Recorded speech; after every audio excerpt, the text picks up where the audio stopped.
I'm painting small paintings.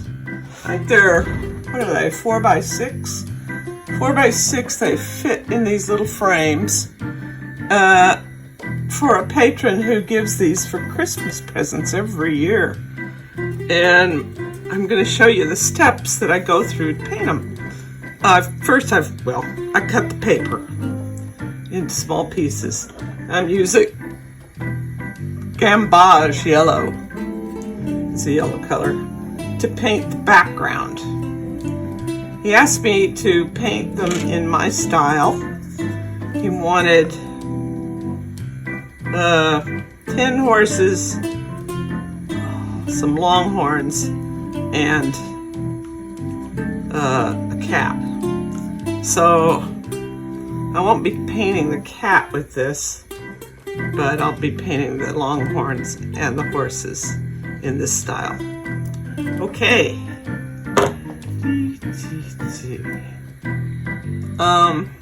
So I put some of the yellow in a little cup. I have some clean water. I know the jar doesn't look clean, but I'm going to pour a little bit of water in here. That's too much. Pour some back. Okay. Then I'll mix it up really well.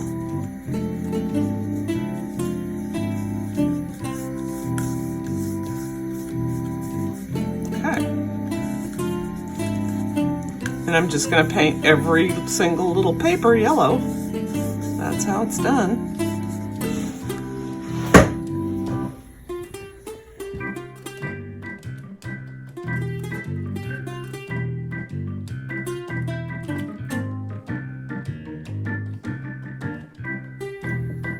To make the background on my little pieces of yellow paper, which have now dried, it's the next evening, I'm going to cover them with really thin toilet paper. This is not your high quality stuff. This is your porta potty special here. And this is what works. I'm going to be painting right through it.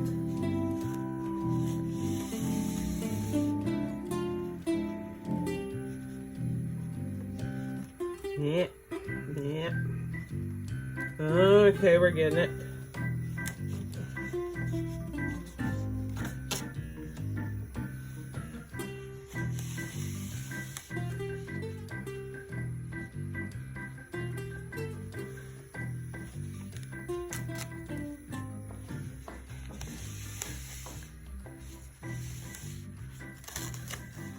Yeah, it's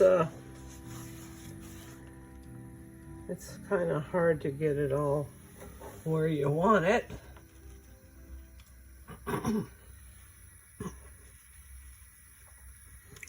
So my palette is Southwestern.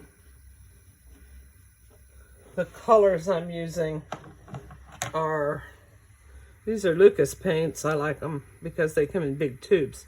Cobalt turquoise, and what's this? Burnt sienna, and English red light, and burnt umber. Sometimes I use sepia or Van Dyke brown, but I'm not going to do that this time because the pages are so small for such dark colors. Okay, so I'm going to shut off the video and put it on fast forward because you don't need to wait around while I'm mixing all this paint. I'm going to put a little bit of paint in each little cup and put some water in there, and you'll see how I do it. I'm going to mix up the paint, make a thin mixture of the paint, and then I'm going to dab it on the toilet paper covered watercolor paper.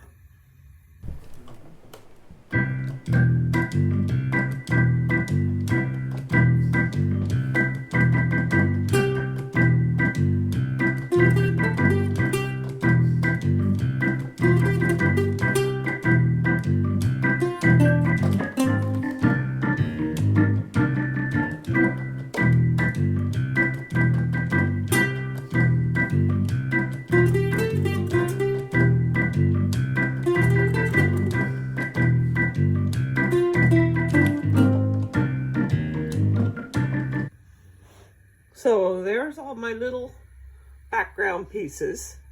You have to wait till it dries halfway. Here's the thing. If you take the toilet paper off while it's still soaking wet, you lose all these cute little lines. Well, they're not cute, but they're nice texture. And all the watercolor just bleeds together. But if you wait until halfway, it's halfway dry, then all those little lines will show up and it'll give the paper a really great texture. Now, how long you have to wait depends on a lot of stuff. You just have to experiment around and then take it off at the right time. Learn how to take it off at the right time. I can wait half an hour some days on a nice hot day when the sun is shining. Half an hour. On a humid day when it's cool and rainy, oh God, 4 hours, you know? So you just keep watching it, and when you see that it's done, you take it off. I will show you when it gets to that point.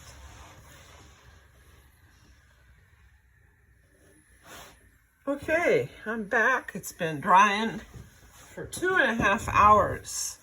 It's probably because it's so cold. It's like 67 degrees in here. And it's almost dry enough. Maybe not, maybe a little bit risky, but I think it'll do. I think it'll work. And I just peel the layers of toilet paper off. And hopefully they don't stick. But you see that the lines created where the toilet paper wrinkled make a texture on the paper. And I love that. I invented this technique. I tried many things to paint through to get that texture.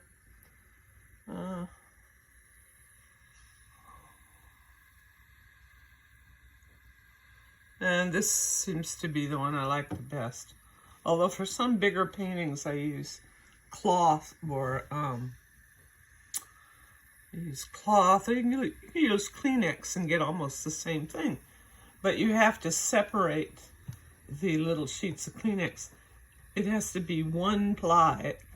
The paint won't go through 2 ply.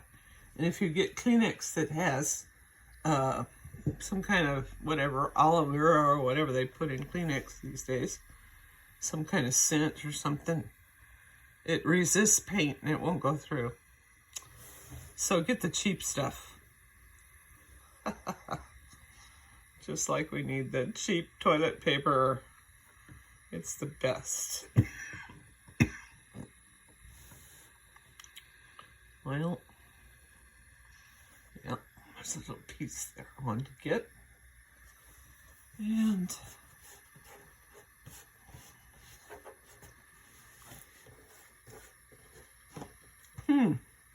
that's interesting. This edge has dried more. If you're in a hurry, you can speed up this process with a hairdryer, but you run all kinds of risks blowing air on it because it moves. Air will move paint around. And I've been successful with it with hairdryers, but I don't see why I need to be in that big of a hurry. What I do in the meantime is I work on some other painting while I'm waiting for this to dry. Or I do something else, Photoshop or something. Uh-oh. That reminded me I'm supposed to post a painting on Facebook that I've forgotten. Okay, I'll have to find one. There we go. Now, these are still soaking wet, So you have to wait for them to dry. Since they are wet, they are a little bit darker. They will dry a little bit lighter than what you see right here. But you can see now also why I painted the yellow underneath. The first coat of paint was yellow. And it glows. It makes them glow.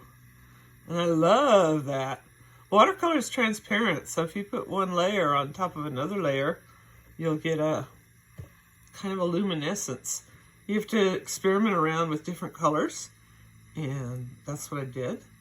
And I found my palette of burnt sienna and turquoise and southwestern type colors. Works good with a yellow underneath.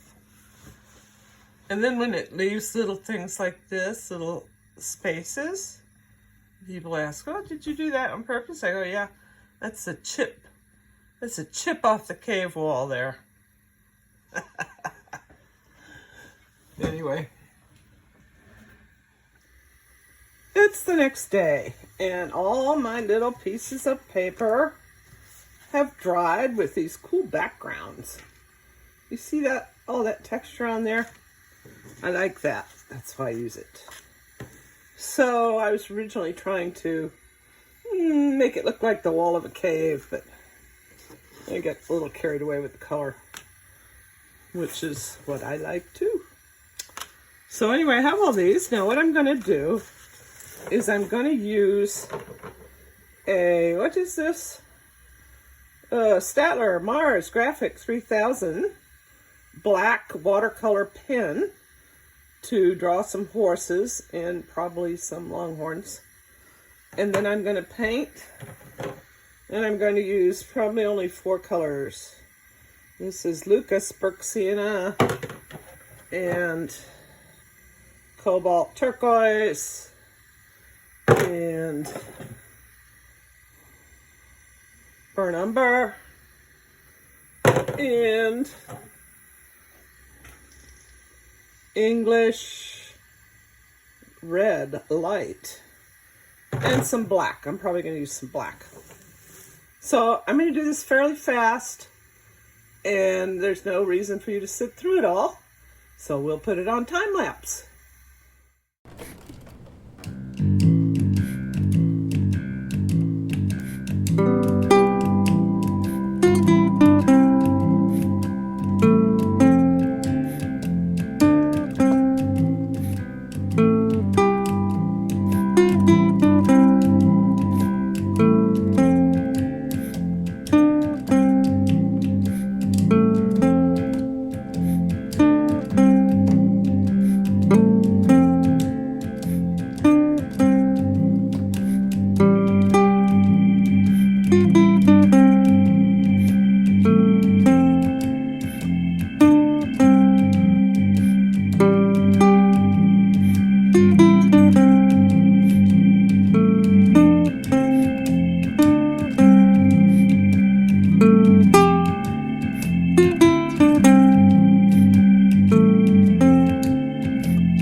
Don't forget to leave me a like and subscribe to my channel. Thanks for watching.